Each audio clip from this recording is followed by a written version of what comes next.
நடிகர் ரஜினிகாந்தை பிடித்திருந்தால் இந்த வீடியோவை லைக் செய்து கொள்ளும். ரஜினிகாந்த் ஹீரோவா வாங்கிய முதல் சம்பளம் எவ்வளவு தெரியுமா? அட இவ்வளவு தானா? வாங்க வீடியோ முழுமையாக காண்கலாம்.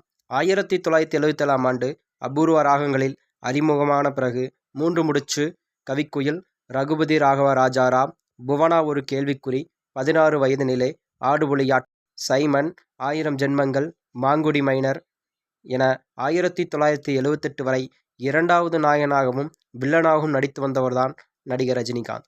1977ஆம் ஆண்டு இறுதியில் கதாசிரியர் கலைஞானம் படம் தயாரிப்பதற்கென்று விஸ்வரூபம் என்ற கதையை எழுதினார். சாண்டோ சின்னப்ப தேவரின் கதை இலாக்குவின் ஆஸ்தான கதாசிரியர்தான் அவர் என்பதால் கலைஞானம் தயாரிக்கும் படத்துக்கு ஃபைனான்ஸ் செய்ய தேவர் முன்வந்தாராம். கலைஞானம் கதையை தயார் செய்து ரஜினியை ஹீரோவாக நடிக்க வைப்பது என முடிவு செய்தாராம். அதுவரை ரஜினி இரண்டாவது நாயகனாகவும் வில்லனாகவும் மட்டுமே நடித்து வந்தாராம். தனக்கு கதைக்கு ரஜினிதான் ஹீரோ என்பதை கலைஞானம் எதன் காரணமாகவோ தீர்க்கமாகவோ முடிவு செய்தாராம். அப்போது ரஜினி ராயப்பேட்டையில் தனது நண்பரின் வீட்டில் முரளியுடன் தங்கியிருந்தாராம். காலை நேரம் அவரை சந்தித்த கலைஞானம் தான் தயாரிக்கும் படத்தில் ரஜினி ஹீரோவாக நடிக்க வேண்டும் என்று சொன்னதை ரஜினியால் நம்ப முடியவில்லை. மேலும் கதை கேட்டவர் செகண்ட் ஹீரோ நான்தானா என்று மறுபடியும் கேட்டு தெளிவுபடுத்திக் கொண்டாராம். ரஜினி தனது சம்பளம் மற்றும் கால் சீட்டை கவனித்துக் கொள்ள நண்பர் நட்ராஜை நியமித்திருந்தார். ஒரு நடிகர் நேரடியாக தயாரிப்பாளருடன் சம்பளம் பேசுவதில் நிறைய சங்கடங்கள் உண்டு என்பதும் அதில் ரஜினி அப்போதே தெளிவாக இருந்தாராம். இரண்டாவது நாயகனாக 10,000க்கு குறைவாகவே ரஜினி சம்பளம் வாங்கி கொண்டிருந்த நிலையில் ஹீரோ என்பதால் 50,000 ரூபாய் சம்பளம், 50,000 அட்வான்ஸ் என்று கலைஞானம் சொல்ல உடனடியாக வீட்டிற்கு சென்று இருந்த ரஜினியிடம் நட்ராஜ் தகவலை சொல்லியிருக்கிறார். அடுத்த நிமிடமே ரஜினி ஓகே சொல்லிவிட்டாராம். தேவர் சொல்லித்தான் கலைஞானம் பட தயாரிப்பில் இறங்கியதும் தேவருக்கு பட தயாரிப்பில் சில கொள்கைகள் உண்டு.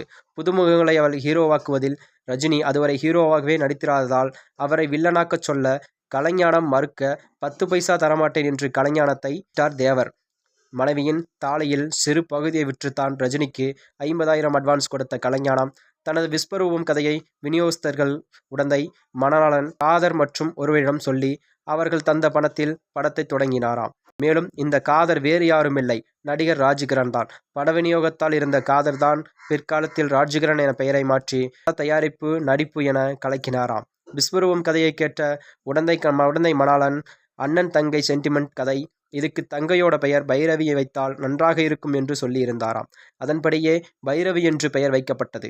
1978 ஜனவரி 14 தொடங்கிய படம் 1978 ஜூன் மாதம் வெளியாகி வெற்றி பெற்றதுடன் ஹீரோவாக ரஜினியின் முதல் படம் என்றுமே பெருமிதம் சொல்லப்படுகிறது.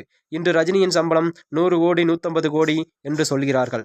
அவர் 46 வருடங்களுக்கு முன் ஹீரோவாக முதலில் வாங்கிய சம்பளம்